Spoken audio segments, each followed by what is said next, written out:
Dili man sa tanang higayon daotan ang pagtandi.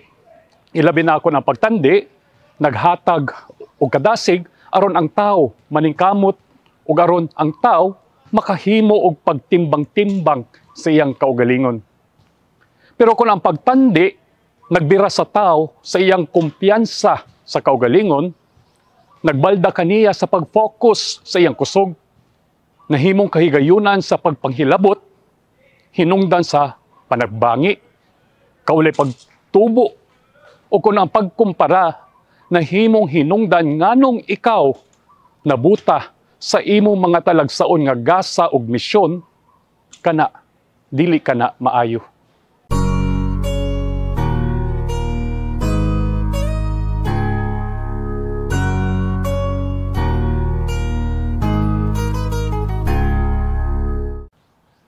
Mayong adlaw kanatong tanan.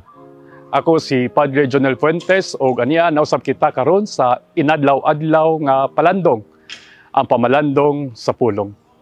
Kitang mga tao aduna tay kaligmitan sa pagtandi o pagkumpara sa atong kaugalingon o di ba kaha sa uban ngadto sa laing tao.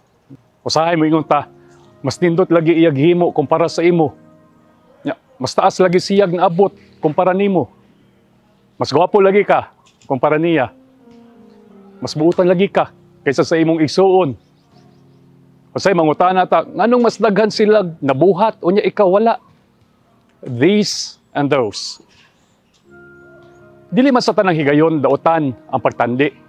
Ilabi na ako ng pagtandi, naghatag og kadasig aron ang tao maningkamot ug aron ang tao makahimo og pagtimbang-timbang sa iyang kaugalingon. Pero kung ang pagtandi nagbira sa tao sa iyang kumpiyansa sa kaugalingon, nagbalda kaniya sa pag-focus sa iyang kusog, nahimong kahigayunan sa pagpanghilabot, hinungdan sa panagbangi, kaulay pagtubo, o kung ang pagkumpara, nahimong hinungdan nganong ikaw nabuta sa imong mga talagsaon nga gasa ug misyon, kana dili kana maayo. Mao kini ang gisaysay sa atong ebanghelyo karon. Human si Pedro sultihin ni Jesus sa unsang paagiha siya mamatay, iyang gipangutana si Jesus og miingon, si Juan, unsa man sad ang iyaha? Diin si Jesus mitubag, unsa may labot nimo? Kung akong ipabilin si Juan hangtod nga ako mobalik, unsa may labot nimo? Mga igsoon, kining tubag ni Jesus wala naglayon sa pagpaluya kang Pedro sa pagsunod kang Jesus. Gani, mao man kini ang gitubag ni Jesus aron sa pagpahigmata kang Pedro sa pag-focus sa iyang misyon, sa iyang tawag. Ang tubag ni Jesus kang Pedro, nagpasiugda nga ang matag tinun-an adunay talagsaong tahas ug panaw.